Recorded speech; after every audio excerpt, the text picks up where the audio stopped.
नमस्कार, आप देख रहे हैं कालचक्र। मैं हूं पूजा और मेरे साथ हैं प्रश्न कुंडली विशेषज्ञ पंडित सुरेश पांडे जी। पंडित जी, बहुत बहुत स्वागत है आपका। धन्यवाद। राम नाम जपने और रामायण पढ़ने से कैसे दूर होगी जीवन से हर काली छाया, जानने के लिए देखिए कोरोना काल में कालचक्र का स्पेशल एपिसोड।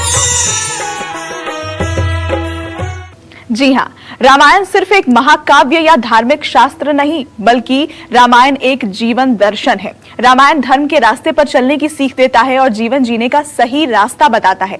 आज के समय में जब पूरा विश्व एक महासंकट के दौर से गुजर रहा है, लोग महामारी से त्रस्त हैं, डर और शंका के माहौल में जी रहे हैं, ऐसे में रामायण में लिखी गई बातें और सीख आपको हर सिचुएशन से लड़ना सिखाती है और आपके अंदर पीस, पॉजिटिविटी और पेशेंस को बढ़ाती है।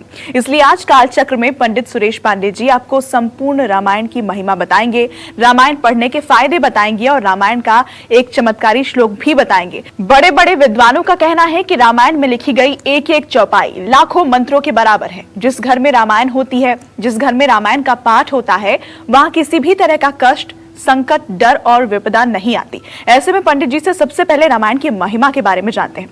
पंडित जी, रामायण की महिमा के बारे में बताएं, क्यों इसे सिर्फ एक धार्मिक शास्त्र नहीं बल्कि एक जीवन दर्शन कहा गया है? देखो, रामचरितमानस और रामायण जो है ये सनातन धर्म का एक जीवन पद्धति का संविधान है।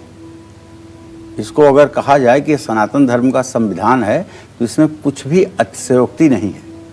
मनुष्य को उच्च जीवन दर्शन की शिक्षा रामचरितमानस और रामायण में मिलती है। देखिए, जिस घर में रामायण रखा जाता है उस परिवार को विपदाएं छू भी नहीं सकती हैं। देखिए, रामायण अगर आप रखेंगे तो रामायण आप पढ़ेंगे, ठीक है। रामायण होनी चाहिए, आप पढ़ें या न पढ़ें, रामायण होनी चाहिए। मैं आपको एक छोटी सी घटना बताऊं। जब मैं रहा होऊंगा 10-11 साल का, उस समय की घटना है। कच्चे मकान हुआ करते थे। रामायण का एक पन्ना फट करके वो जमीन पर गिरा हुआ था और जमीन पर ऐसे ही गिरा हुआ था जैसे एकदम लावारिस पन्ना है। मेरी जिज्ञासा हुई, मैंने उस पन्ने को उठा लिया और ऐसे पढ़ने लगा। उसमें एक चौपाई लिखी थी, चारि पदार्थ करतल ताके, प्रिय पितु मातु प्राण समझ जाके। आप विश्वास करिए, जरा सा भी इस बात में अतिशयोक्ति नहीं है। उसका अर्थ लिखा था कि जो व्यक्ति अपने माता पिता को प्राण के समान प्यार करता है, उस व्यक्ति के हाथ में धर्म, अर्थ, काम, मोक्ष चारों पुरुषार्थ होते हैं। धीरे धीरे धीरे धीरे ये चौपाई मन के अंतःकरण में उतरी और माता पिता से संबंध ऐसा ही हुआ कि प्राण के ही समान वो लोग प्रिय हुए, जिसका परिणाम ये है कि ईश्वर अपने जीवन से मुझे संतुष्ट किया है। रामचरितमानस यही नामा, सुनत श्रवण पाइए विश्रामा। अभी मैं रामायण कह रहा था, अब मैंने रामचरितमानस कह दिया, तो दोनों बातों में आप क्या सोचेंगे? रामायण में यण प्रत्यय लगी हुई है, राम में यण प्रत्यय लगी हुई है, मतलब यण प्रत्यय जब लगती है तो उसका मतलब तल्लीनता, राम के निकटस्थ जाने की विधा। और रामचरितमानस, भगवान राम के चरित्र का मानस, मतलब मन में संकल्पना। क्यों? एक बार कुंभज ऋषि पाही शंभु गए। शंभु जी, भगवान शिव कुंभज ऋषि के यहाँ गए थे और वहां उन्होंने क्या सुना था? रामचरितमानस कुंभज ऋषि के मुंह से, और उसको उन्होंने अपने मन में रखा था। समय आने पर उन्होंने उसे पार्वती से कहा था। चूंकि इतने दिनों तक भगवान शिव ने भगवान राम की कथा को मन में रखा था, इसलिए इसका नाम मानस पड़ा, रामचरित मानस। मन करी विषय अनल बन जरई, होई सुखी जो यही सर परई। यही सर आवत यति कठिनाई, राम कृपा बिनु आई न जाई। ये रामचरितमानस एक ऐसा सरोवर है, इसके नजदीक आने में बड़ी कठिनाई होती है।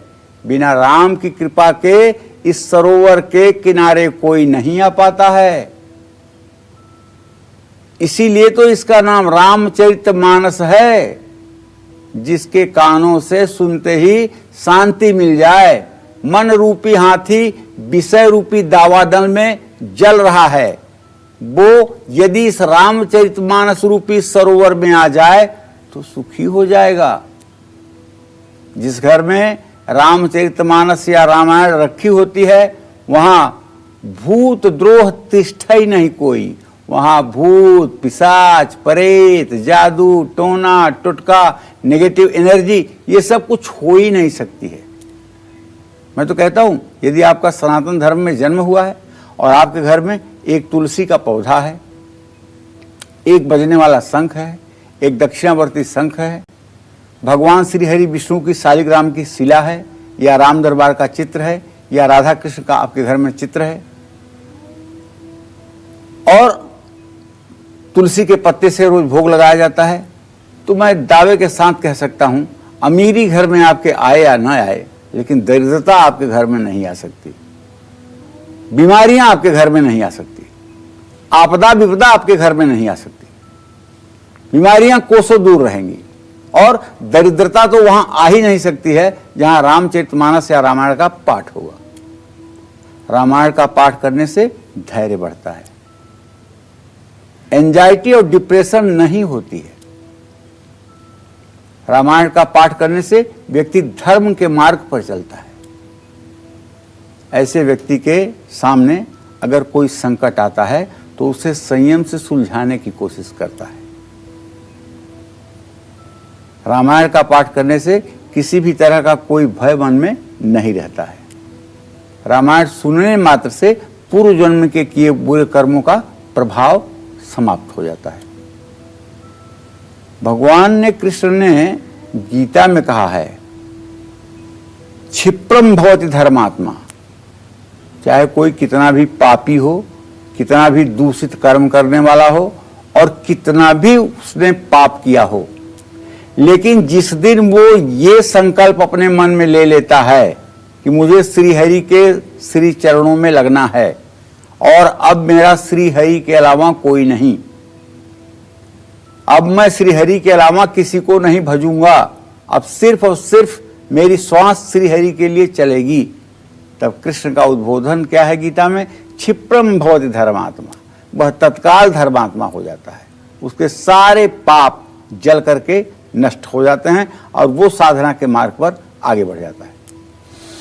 रामायण नियमित पढ़ने वालों को यश कीर्ति मिलती है। रामायण पढ़ने वाले व्यक्ति का अपनी वाणी पर नियंत्रण रहता है। ऐसा व्यक्ति बहुत कम ही कड़वी बातें बोलता है, क्योंकि तुलसीदास जी ने खुद लिखा है वशीकरण का मंत्र। क्या लिखा है वशीकरण का मंत्र, आप भी जानना चाहेंगे? वशीकरण का मंत्र है तजिदे वचन कठोर। ये मत सोचिए कोई मंत्र पढ़ेंगे तब वशीकरण होगा। आप कठोर बोलना बंद कर दीजिए, पूरे दुनिया पर आपका वशीकरण हो जाएगा। किसी को हर्ट करने वाली बात, किसी को चुभने वाली बात, किसी के अपमान की बात आप बोलना बंद कर दीजिए, आपका वशीकरण पूरे संसार पे हो जाएगा। तो जिस घर में रामचरितमानस या रामायण के पास सुबह शाम गाय के घी का दिया जलाया जाता है, कपूर से आरती की जाती है, उस घर में श्री राम की भगवत कृपा सदैव बनी रहती है। ऐसे घर में शांति रहती है और कलेश नाम की चीज तो कोई हो ही नहीं सकती है। कलेश क्यों होती है? कलेश इसलिए होता है, अभाव जब होता है किसी चीज का तो कुभाव पैदा हो जाता है, और भाई भाई तभी आपस में लड़ते हैं जब उन्हें रामचरितमानस का उपदेश न मिला हो। एक दिन की बात आपको बता रहा हूं, भगवान राम जब बन गए थे तो उस समय 12 बजे रात कौशल्या माता अपने कक्ष में जाग रही थी। उन्हें अपने छत पर चलने की आहट सुनाई पड़ी। उन्होंने तत्काल दासी को बुलाकर कहा कि देखो मेरी छत पर कौन टहल रहा है।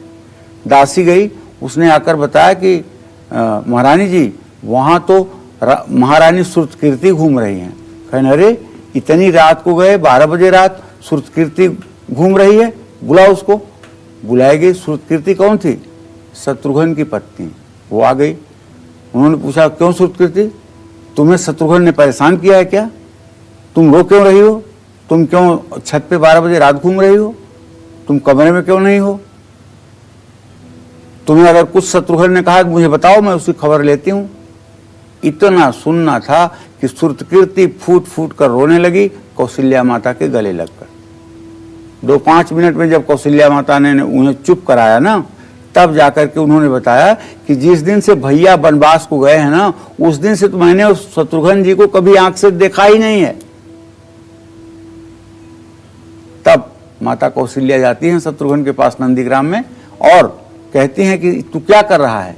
शत्रुघ्न ने कहा कि भैया तो चले गए वन, उनकी सेवा में चले गए लखनलाल, और यहाँ भरत भैया खड़ाऊ लेकर बैठ गए। इस अयोध्या की जो जहर रूपी जो है महल है, इसमें मैं ही रहने के लिए बचा हूँ।